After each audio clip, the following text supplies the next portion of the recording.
सभी ज्योतिष प्रेमी साथियों को नमस्कार। आज का वीडियो का मुख्य विषय है हमारा कि जिस वर्ष किसी भी जातक के किसी भी व्यक्ति के स्त्री हो या पुरुष हो, यदि वर्षफल में मूलता नवम स्थान में होती है या दसम स्थान में होती है, नवम भाव में होती है या दसम भाव में होती है, तो उस वर्ष जातक का किस प्रकार का फलादेश होता है।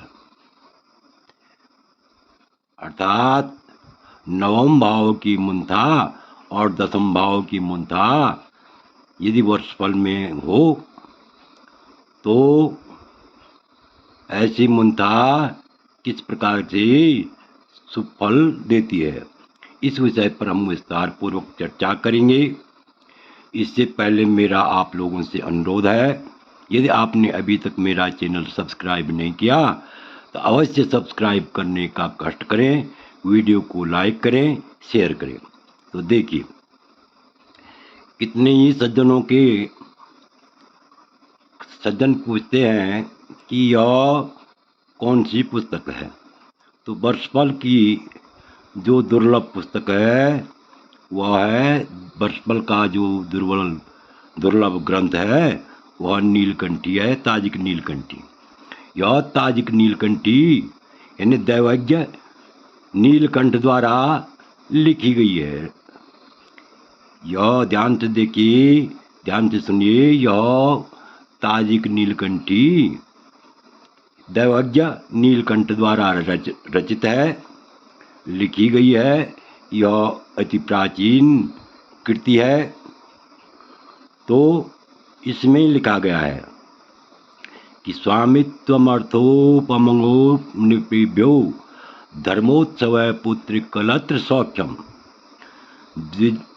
द्विचार्जा परमं यशश्च भाग्योदयो भाग्य गतेन्त्याचा।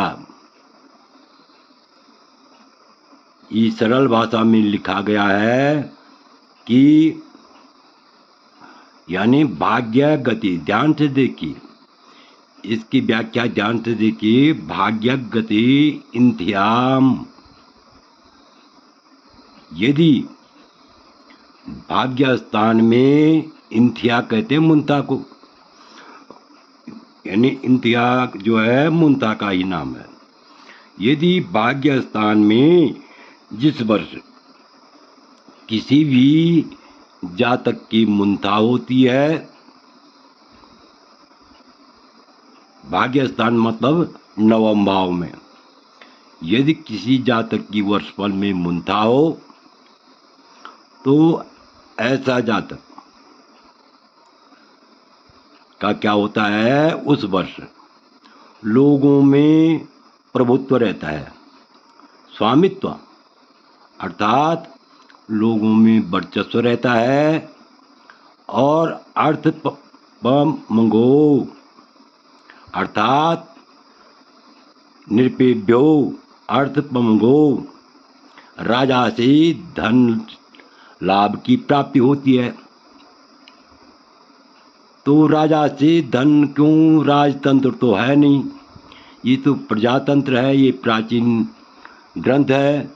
जब जो है रजवाड़े थे तो राजा से धन लाभ का मतलब है, यानी निरपेभ्यो अर्थोपमंगो अर्थात राजा से धन प्राप्त का मतलब राजपक्ष से लाभ की प्राप्ति होती है। यदि वर्तमान समय में कोई प्रतियोगिता परीक्षा में भाग ले रहा हो तो उसे उस वर्ष अवश्य सफलता मिलती है। और यदि अन्य क्षेत्रों में भी जो है कोई भी व्यवसाय कर रहा हो तो उस व्यवसाय में उसको क्या मिलती है, अत्यंत लाभ की प्राप्ति होती है। और धर्मोत्सव यानी पुत्री कलत्र सौख्यम, धर्मोत्सव धार्मिक उत्सव होते हैं, अर्थात मांगलिक कार्य होते हैं। और पुत्र कलत्र सौख्यम, स्त्री पुत्र आदि का सुख प्राप्त होता है। और देव द्विचार्या परमम यशश्च, देव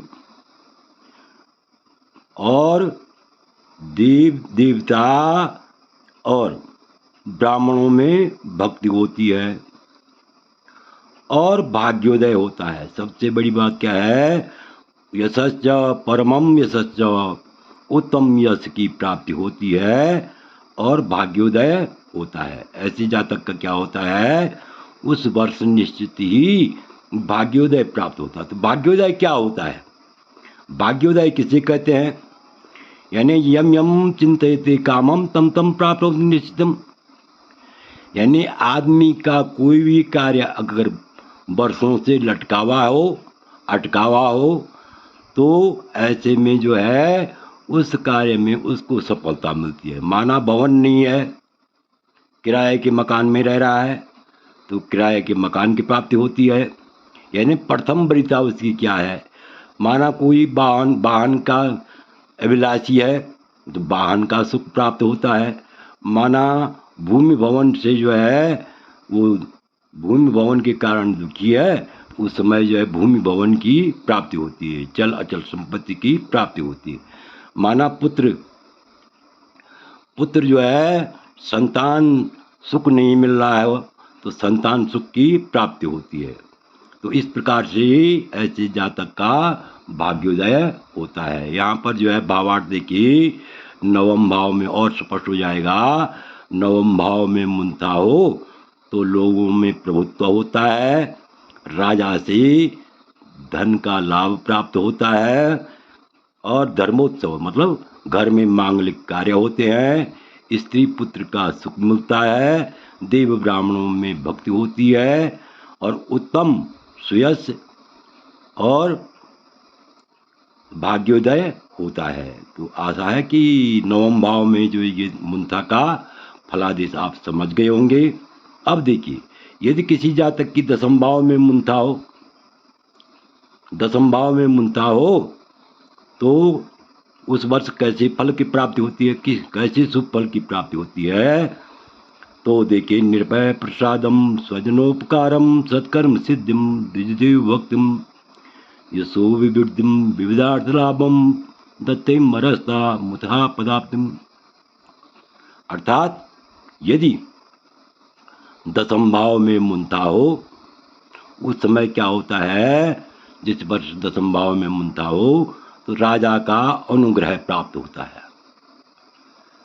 राजा का क्या होता है? निर्भय प्रसादम,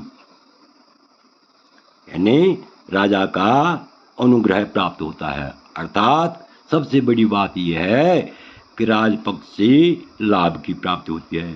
किसी की नौकरी बहुत समय से नहीं जो है, किसी को नौकरी नहीं मिल रही हो, सरकारी रोजगार प्राप्त नहीं हो रहा हो, तो उस यदि दसम भाव में मुंथा आ गई तो अवश्य ही सरकारी नौकरी का लाभ प्राप्त होता है, राजयोग की प्राप्ति होती है और स्वजनोपकारम